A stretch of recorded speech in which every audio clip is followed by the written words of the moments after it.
Okay, we are here at the Allentown Public Library in the parking lot, which is quiet and cool. It's a beautiful day, spring day out here in the Lehigh Valley. And we're interviewing Mark Smith, who is running for Allentown School Board, which you have, out of all the elections, I think that's going to be the tightest race and the most people running for it, probably in the entire Lehigh Valley, especially in the primaries. First question, what made you decide to, with everything going on in Allentown, what made you decide to run for school board versus like city council or another position? Well, the real reason I ran for school board was, first of all, I'm an Allentown person. I grew up here.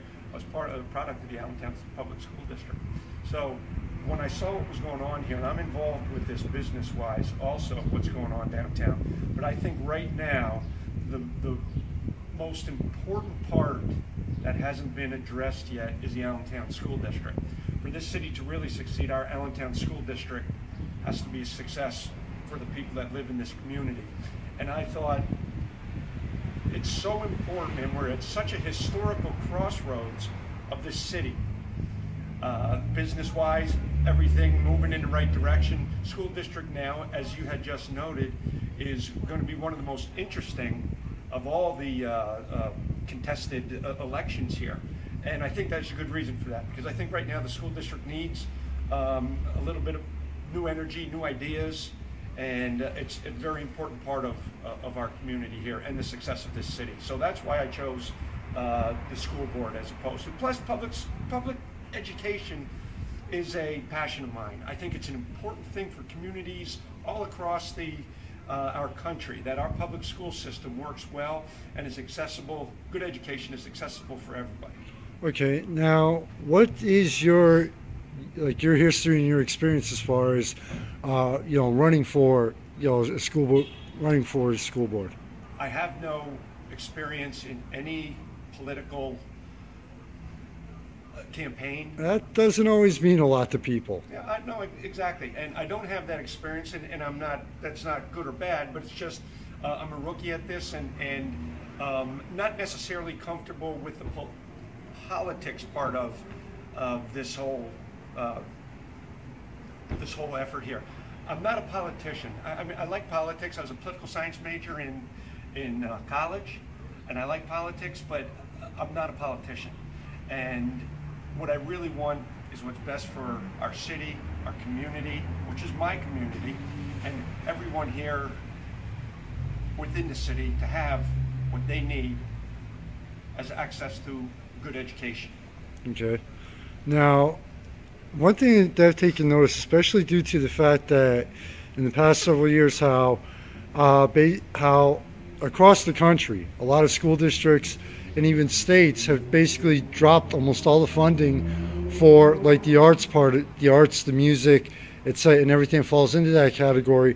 And now you have more independent schools and privately run schools such as School of Rock, Executive Education. Do you think that schools like that are having an impact on, and even homeschooling is becoming a lot more popular?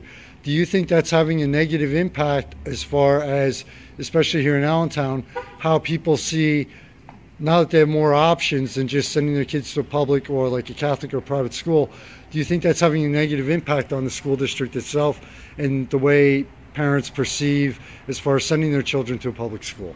Absolutely it has. Now, with that being said,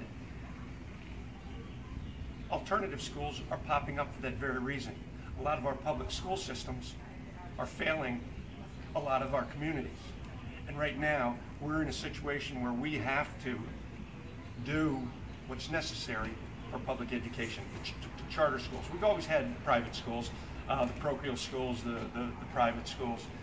Right now, what we're trying to do is bring the public schools to where they are once again competitive with the private schools. And urban centers are the problems that we have. If you look around Lehigh Valley, we don't have a lot of the same or the extensive problems that the urban situation does. That's caused by poverty.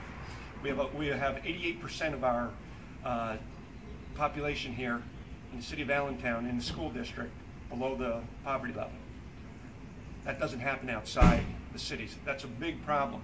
With some of the things you said as far as the cutting and what was done within the last 10 years is there was a lot of cutting of arts, as you said, the arts, music, gym, this whole thing. You're finding now, and if you look at the major urban centers of our country, New York, Chicago, they are realizing what a mistake that was, and that a full rounded education must include that type of education. It's arts. Plus, arts isn't just learning arts, it's a type of learning of critical thinking. It's a type of problem solving that comes along with those type of things for a rounded education. And you see New York is just brought back, Chicago's just brought back, saying this was the wrong way to go. Now, with that being said, the charter schools yes, I think the charter schools have affected negatively the public schools here. I'm going to cut this till this gets away. We'll just say, we'll take a quick 2-minute breather.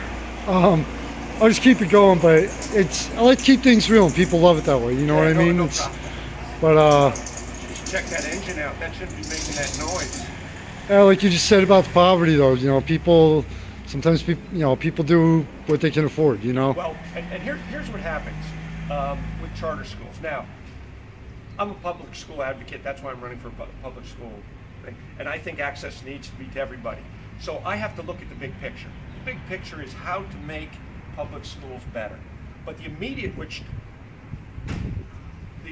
picture for parents is, I got a kid that's going to be going somewhere and I want them to be going to the best school that they can go to. All right? That now is why the lack of trust in the public education is why charter schools have almost exploded here in the number of them. Unfortunately, a lot of them are just draining money. There's some good ones. Statistics have proven that they're not really doing anything better than they were. But what they do get away from in parents' decisions to do that is crime. They get away from disruption in class, and they have a better focus. With that being said, we need to get our public education back to a point where where parents don't have to make that decision. That we provide, no matter what the child is or where they come from, and access to good education. That way there won't be a need for charter schools, which, by the way, public funds are taken care of. Unlike private schools, we have private parochial schools. There's tuition. I'm a graduate of Central Catholic, so you understand. Yes. That's okay. I mean, that's private schools are private schools. They'll always be that. But as far as public education goes, and public education was first, the idea of public education was first brought up by Thomas Jefferson. It didn't really get going until the Horace Mann in the 1840s, and in public education, seeing that our communities are better off if everybody's educated, or everybody's using our human resources, that everybody should be educated. Therefore, we become stronger because of the amount of people involved, and our human resources provide that. We have a lot of very smart, energetic young people who don't have the option for good education at this particular point. We need to make sure that that is changed. That's basically the reason that I am getting involved in this. Okay, well, right now we're going to take a quick break, round it out, a couple more questions, round it out with part 2. And the last question I always give a candidate is, just give you a little heads up, is a chance to, the last question will always be, hey, it's your chance to tell people why they should vote for you and why they should get out and vote in general, because there's a lot of generalized apathy no matter what the office is or the candidate, as far as people don't think their vote matters anymore. So this is, we'll wind it out with that.